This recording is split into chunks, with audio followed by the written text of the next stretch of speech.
지금 요즘의 이단들이라고 말하는 거는 예전식으로 하면 사이비입니다. 다 사이비.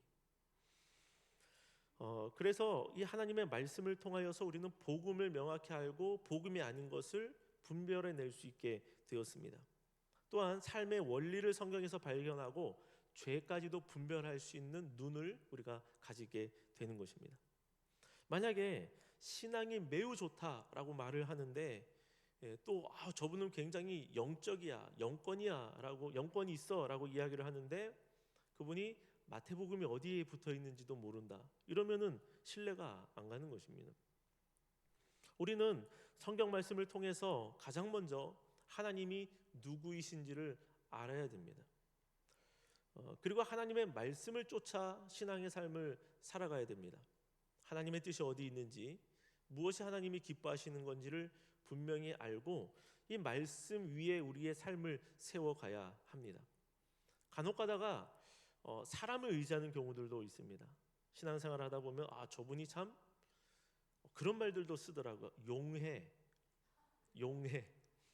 한 번쯤 써보셨는지 모르겠어요. 근데 이 용하다는 게 이게 교회에서 써도 되는 말인지 모르겠습니다. 어떤 쪽으로 용한 거예요? 기도의 능력이 있다 뭐 이렇게 얘기하시는 것 같습니다. 그런데 우리는 그런 용한 사람을 쫓아갈 것이 아니라 하나님의 말씀과 진리에 대한 분별을 위하여서 성경 말씀 한 번 더 보는 것이 더 좋습니다. 목회자가 여러분들에게 안수기도도 하지만 정말로 중요한 것은 내가 나 위해서 기도 한 번 더 하는 것, 이게 참 중요하고 이것이 성경적이다라고 말할 수 있는 것이고, 또 외부에서 누가 이렇게 안수기도하면 능력이 있다, 그것보다 교회 안에 여러분들을 알고 여러분들을 더 사랑하는 자들의 기도 한 번 더 받는 것이 더 좋다는 것입니다. 우리는 하나님의 말씀을 통하여서 하나님이 누구이신지를 알게 됩니다. 그리고 세상은 오늘 본문에 우리가 읽었던 것처럼 지혜로, 세상이 가진 지혜로 하나님을 알 수 없습니다. 물론 자연과 우주 만물을 보면서 안개 낀 것처럼 우리가 하나님을 어렴풋이 느끼기는 합니다. 그러나 그것으로는 부족하고 그렇게 갖게 된 지식은 매우 위험합니다. 다른 하나님을 찾을 수도 있기 때문에 그렇습니다. 제가 시간이 지나서 이슬 짓고 고백을 드리는데 송구영신 예배를 마치고 정신 나간 짓을 했습니다. 가족들을 데리고 동해로 갔습니다. 새벽에.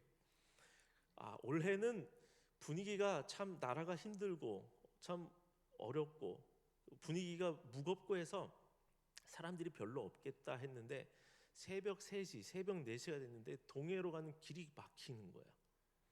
그래서 제가 이제 다시는 이런 일을 절대로 하지 않겠다. 갔다 와가지고 몸이 여기저기가 아프더라고요. 이제 제 나이를 실감하게 됐습니다. 그래서 이제는 왜냐하면 애들하고 같이 있기가 점점 어려워지겠더라고요. 그래서 요때를 틈타서 우리끼리 같이 한번 뭉쳐서 저기 바닷가 갔다 오자, 이렇게 갔다 왔습니다. 그런데 우리 가족은 거기서 뜨는 해를 보면서 올해 뜨는 해가 너무나 멋있었어요. 기가 막혔습니다.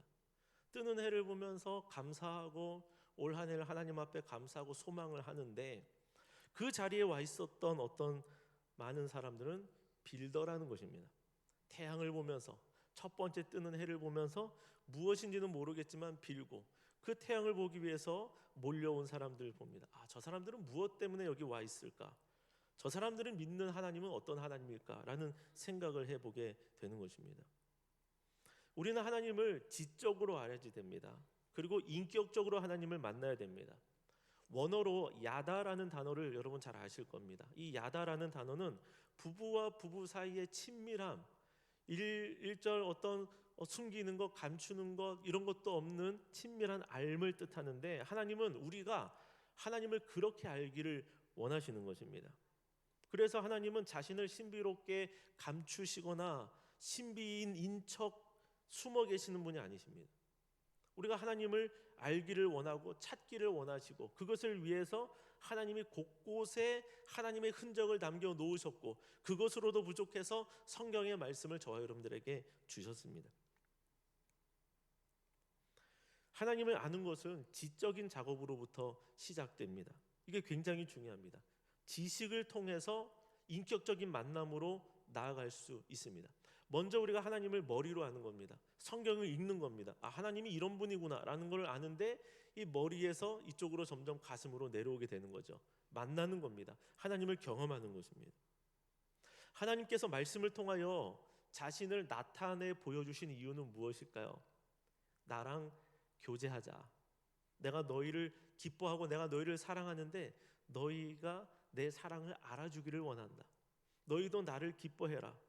그리고 죄사함 받고 구원 받으라. 복된 삶이 되어라. 이것을 위하여서 하나님께서 자신을 나타내 주시고 말씀해 주셨습니다. 세상에 수많은 사람들이 본인이 신이 되고자 또 본인이 어떤 신에 대한 지식을 한번 알아내 보고자 했지만 불가능했습니다. 앞으로도 그럴 것입니다. 그래서 생겨난 게 속이는 자들이 참 많이 있습니다. 사람의 지혜로 신을 찾아본 결과 태양을 찾기도 하고 달을 찾기도 하고 좀 신기하게 생긴 나무 앞에 가서 줄을 쳐놓기도 하고 그렇습니다.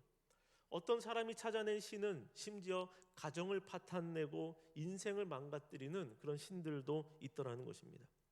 제가 어릴 적만 해도 선앙당이 있었습니다. 저희 동네. 어렸을 때는 그 주일날 토요일인가 주일날 아침마다 아이들 불러내서 청소시키는 그런 것이 있었거든요. 그 꼭 선앙당 앞에서 모여서 비지를 이렇게 하게 만듭니다. 그런데 그 앞에만 지나가면 기분이 되게 안 좋았어요. 으스스했습니다.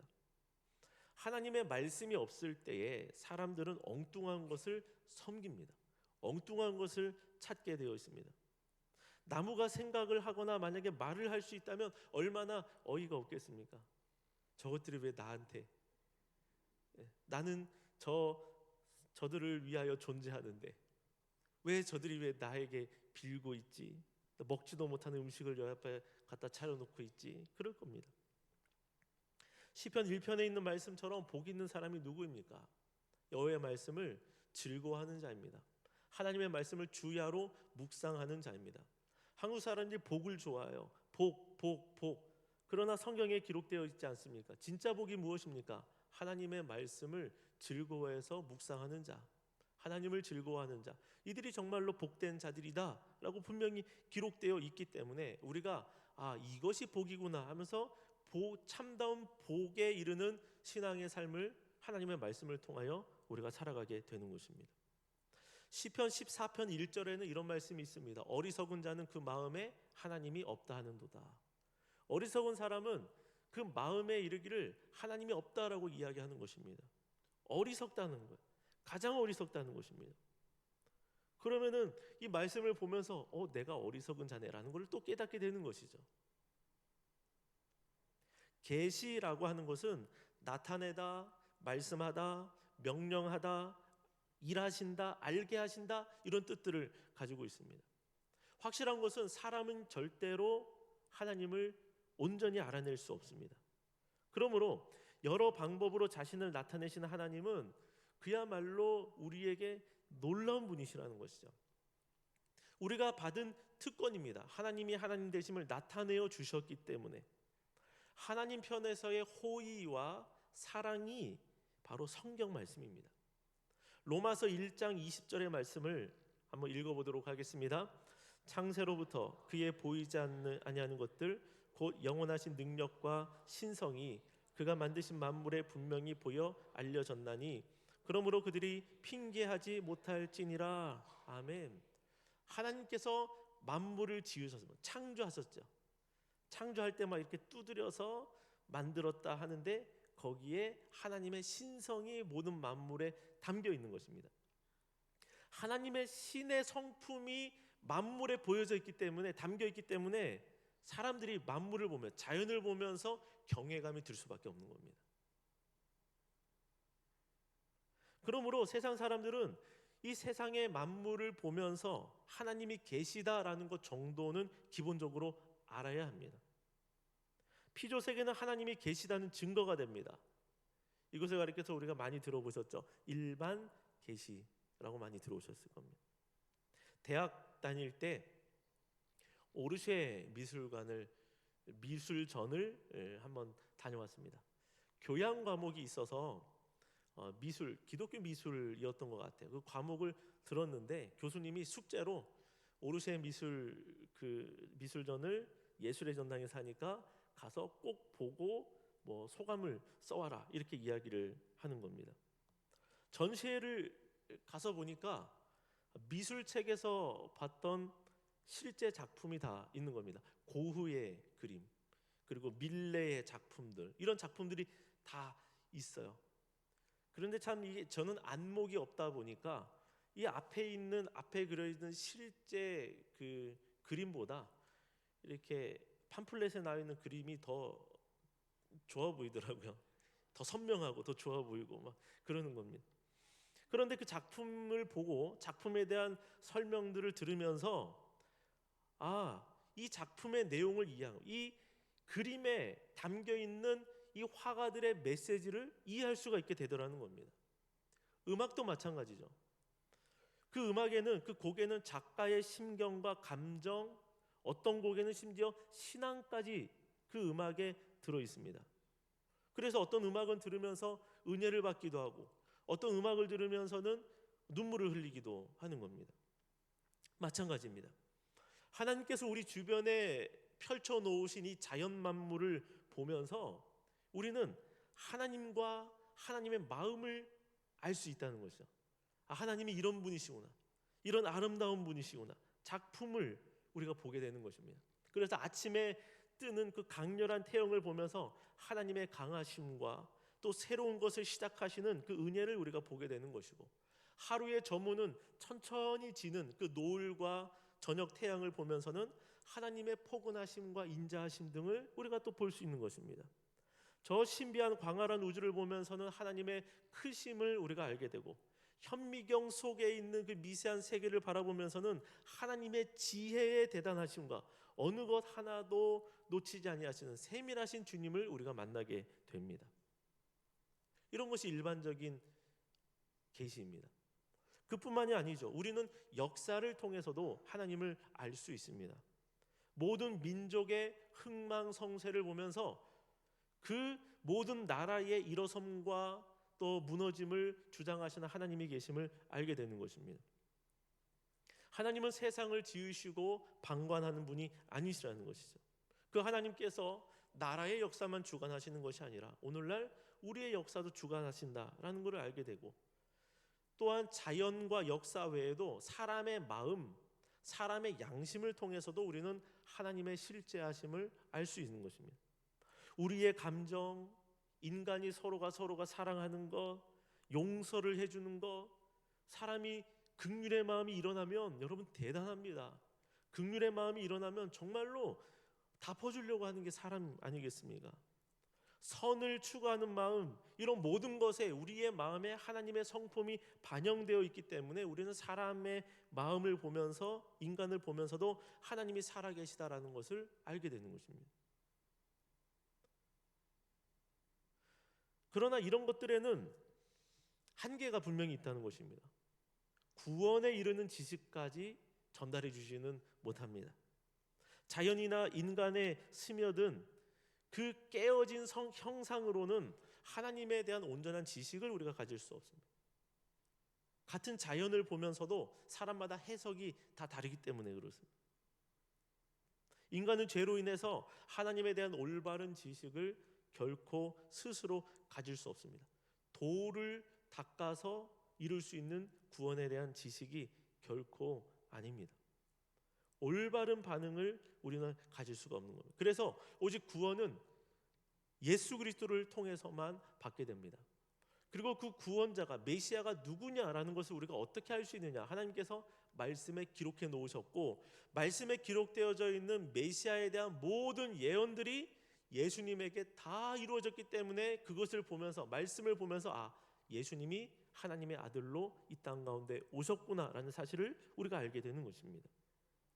말 그대로 특별하게 하나님께서 자신을 보여주셨는데, 예수님의 성육신이야말로 특별한 나타내심, 특별한 계시의 절정이다라고 말할 수 있는 것입니다. 말씀이 육신이 되었기 때문에 그렇습니다. 그래서 예수님의 성육신은 구약 성경의 응답이라고 말할 수 있습니다. 성경이 완성되기 전까지는 어떻게 했을까요? 하나님께서 직접 보여주셨어요.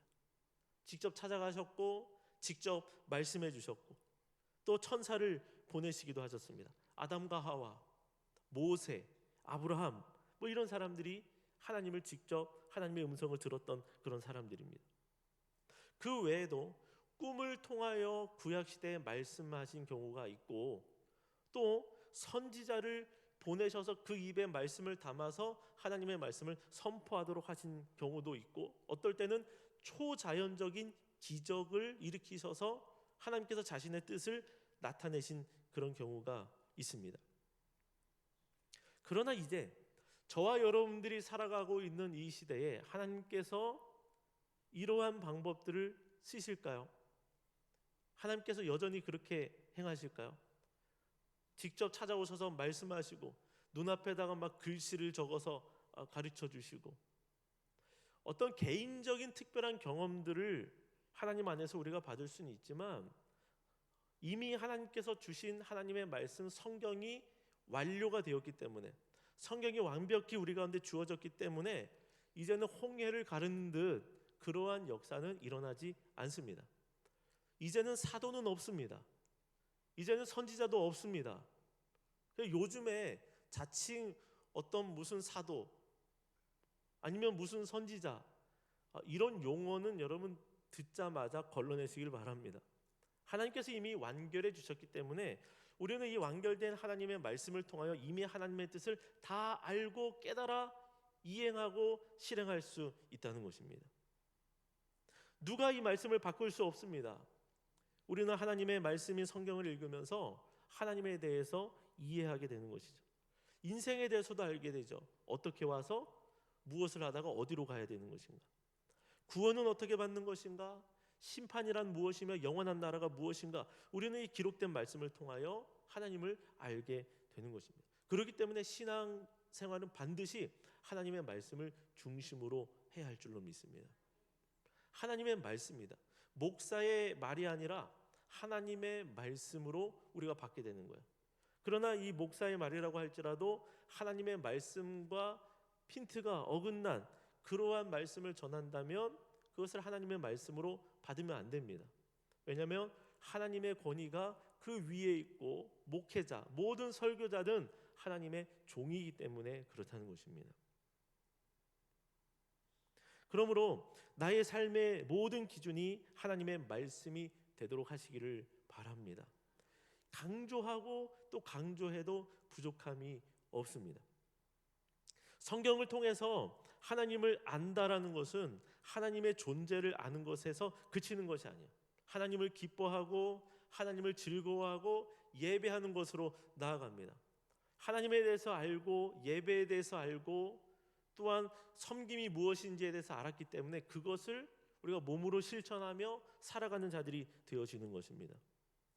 우리의 믿음도 마찬가지입니다. 믿음도 하나님의 말씀에 근거되어야만 합니다. 우리의 믿음이 봉사 시간에 걸려 있지 않습니다. 우리의 믿음이 내가 신앙생활한 기간에 걸려 있지 않습니다. 다른 것에 걸려 있지 않습니다. 우리의 믿음은 어디에 걸려 있냐면 하나님의 말씀에 걸려 있는 줄로 믿습니다. 하나님의 말씀을 믿으면 믿음이 있는 거예요. 하나님의 말씀이 믿어지지 않으면 믿어지지 않는 겁니다. 창세기 1장 1절이 여기서 가장 중요합니다. 창세기 1장 1절이 믿어지면 믿음이 있는 겁니다. 창세기 1장 1절이 믿어지지 않으면 아직입니다. 하나님의 말씀에 근거하여 이 하나님의 말씀을 내가 얼마나 믿고 있느냐, 아멘으로 받아들이느냐. 어떤 분들은 하나님을 보여주면 믿겠습니다라고 이렇게 얘기하는 분들도 있습니다. 많이 있습니다. 많이 있습니다. 그런데 뭐라고 해드릴 말이 없는 겁니다. 다만 아침에 해가 뜨고 지는 것을 바라보면서 봄, 여름, 가을, 겨울이 있고 또다시 봄이 오는 것을 보면서 이런 만물의 시작과 끝이 있는 이것을 보면서 인간의 삶도 한번 이해해보자라는 것이죠. 만물을 보면서 하나님이 계시다라는 것을 알아야 한다라는 것이죠. 부인한다고 해서 부인되지 않는 것이 분명히 있는 것입니다. 창조 과학자들이 하나님이 창조주라는 사실을 변증하는 일들이 꽤 많이 있습니다. 그 중에 이제 저도 한번 들었는데, 그 중에 많이 사용하는 것 중에 하나가 뭐냐면 열역학 법칙이라고 합니다. 저는 물리하고는 굉장히 친하지 않습니다. 과학 뭐 이런 거 하고도 안 친합니다, 되게요. 네. 그런데 무슨 말을 하는지는 이해는 되겠더라고요. 이 열역학 제2 법칙이 뭐냐면, 쉽게 말하면 지구와 우주상에 있는 모든 것들은 시간이 지날수록 퇴보하고 시간이 지날수록 약해지고 사라진다는 거야. 우리가 그렇죠. 우리도 태어나면 어때요? 아기들 같은 재생력이 없습니다. 어른은요. 그 나이가 갈수록 여기 뭐가 늘어요? 주름이 늘고, 그렇죠? 점점 몸에 하나씩 둘씩 달고 사는 것, 약 종류만 많아지지 않습니까? 사람이요. 그러니까 갈수록 사람은 퇴보한다는 것입니다. 예를 들어서 집을 여러분 비워 놓습니다. 집을 계속 비워 놓으면 시간이 지나면 어떻게 됩니까? 집이 갈수록 뽀얗게 먼지가 다 쌓입니다. 그런데 시간이 지나갔는데, 시간이 지나면 지날수록 집이 반짝반짝 윤이 나고, 손도 대지 않는데 집에 뭔가 없던 물건이 막 탁자 위에 막 올려져 있고 생겨나고, 이런 일이 있습니까? 없습니까? 이런 일이 일어날 수 없다라는, 이게 열역학 제2 법칙이다라는 것입니다. 그래서 하나님의 창조를 부정하는 진화론은 그렇다고 하지 않습니까? 가만히 내버려 두면 시간이 지나면 더 좋아진다. 이게 진화론이에요. 기본적인 열역학 법칙과도 맞지 않는 그런 이론이라는 것입니다. 이렇게 아름다운 세상이 창조되었다라는 것, 그리고 여기 계신 여러분들처럼 정말로 특별한 하나님의 걸작품이 이 가운데 있다라는 것은 창조주 하나님의 손길이 닿았고 하나님의 능력이 임했다라는 증거가 되는 것입니다. 그 창조주 하나님이 계시다라는 것을 우리가 어떻게 할 수 있습니까? 성경을 통해 알 수 있습니다. 그 하나님이 말씀으로 세상을 지었다라는 걸 어떻게 합니까? 성경을 통해서 우리가 알게 되는 것 아니겠습니까? 하나님의 말씀을 중심으로 살아가는 것입니다. 제가 얼마 전에 아수르에 대해서 한번 설교한 적이 있습니다. 아수르, 니느웨, 그 요나 이야기하면서. 그런데 이 아수르, 니느웨가 있다라는 게 고고학적으로 발굴된 게 1800년대인가 그때밖에 안 됩니다. 그럼 그 이전에는 뭡니까? 발견되기 전에는 아수르가 없었습니까? 사람들이 과학적으로 또 고고학적으로 발굴해내기 전에는 아수르라는 나라가 없고 성경에 있는 기록은 아무것도 아닙니까? 하나님의 말씀인 성경에는 이미 그 나라가 다 기록이 되어져 있었다라는 것이죠. 예수님 시대에 빌라도라는 인물들도 마찬가지입니다. 다 발견되고 있습니다. 그 사람이 실제로 존재했다라는 것들이. 증명이 되어서 증명하는 것이 아니라 저와 여러분들은 하나님의 말씀이 여기에 주어졌기 때문에 이 말씀을 믿고 믿음으로 살아가는 것인 줄로 믿습니다. 하나님의 말씀이 실제라는 것이 과학적이나 다른 것들로도 증명이 되어져 가고 있지 않느냐라는 것이죠. 그래서 하나님을 믿는다는 것이 무엇입니까? 하나님을 믿는다는 것은 성경에 기록된 말씀을 믿는다는 것입니다. 이게 믿음입니다. 성경에 기록된 이 말씀을 내가 아멘으로 받아들이는 것이 믿음입니다. 다른 것이 믿음이 아닙니다. 성경은 어떤 좋은 책들 중에 양서 중에 하나가 아니고 사람의 지혜에서 나온 책도 아닙니다. 미련한 하나님은 전도에 미련한 것을 통하여 믿도록 하셨고 사람들을 구원하셨습니다. 우리가 읽은 오늘의 말씀처럼 자기의 지혜로 하나님을 세상에 알지 못하기 때문에 하나님은 전도자들을 보내었습니다. 전도자가 전하는 게 무엇입니까? 복음입니다. 하나님의 말씀에 기록된 것을 전하는 게 전도자. 내 말을 전하는 게 전도가 아니죠. 하나님의 말씀을 가감하지 않고 전하는 게 전도입니다. 베드로후서 1장 21절의 말씀을 보면 예언은 언제든지 사람의 뜻으로 낸 것이 아니요 오직 성령의 감동하심을 받은 사람들이 하나님께 받아 말하는 것이라. 하나님의 말씀은 사람의 뜻으로 난 것이 아니다라고 기록되어 있습니다.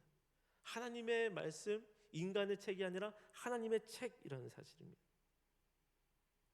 신앙생활을 잘하고 믿음이 좋다라는 거, 다시 한번 정의를 드리지만 하나님의 말씀을 믿는다라는 거, 하나님의 말씀을 붙들고 말씀대로 따라 살아간다라는 것인 줄로 믿습니다. 그렇기 때문에 언제나 하나님의 말씀 위에 내 믿음의 집을 세워가고 하나님의 말씀에 기록된 대로 행할 때 열매가 맺어지고, 직분도 하나님의 말씀을 따라 가르쳐 주시는 대로 직분을 감당하는 것이고, 우리가 오전에 설교 드린 것하고 말씀드린 것하고 연결이 지어지면 내가 생각하는 것대로 내가 원하는 대로 신앙생활이 아니고, 내가 하고 싶은 대로 믿는 것이 그것이 믿음이 아니고, 내가 직분을 받았는데 내가 생각하는 열심으로 봉사하는 것이 그것이 참된 봉사가 아니라 하나님의 말씀에 기록된 대로 우리가 봉사하고 말씀에 따라 살아가는, 말씀을 따라 모든 것을 세워가는 것이 가장 지혜롭고 가장 완벽하고 하나님께서 가장 기쁘게 받으시는 것임을 여러분 기억하시기를 주의 이름으로 축원드립니다. 그래서 우리의 모든 삶의 중심은 하나님의 말씀입니다. 이것이 가장 중요합니다. 하나님의 말씀을 사랑하시고 올 한 해에 여러분 공동체 성경 읽기를 하시고, 또 이 우리가 매일마다 전해드리는 공동체 성경 읽기 분량이 성에 안 차시는 분들도 계실 겁니다. 그러면요 2번씩 읽으셔도 됩니다. 3번씩 읽으셔도 됩니다.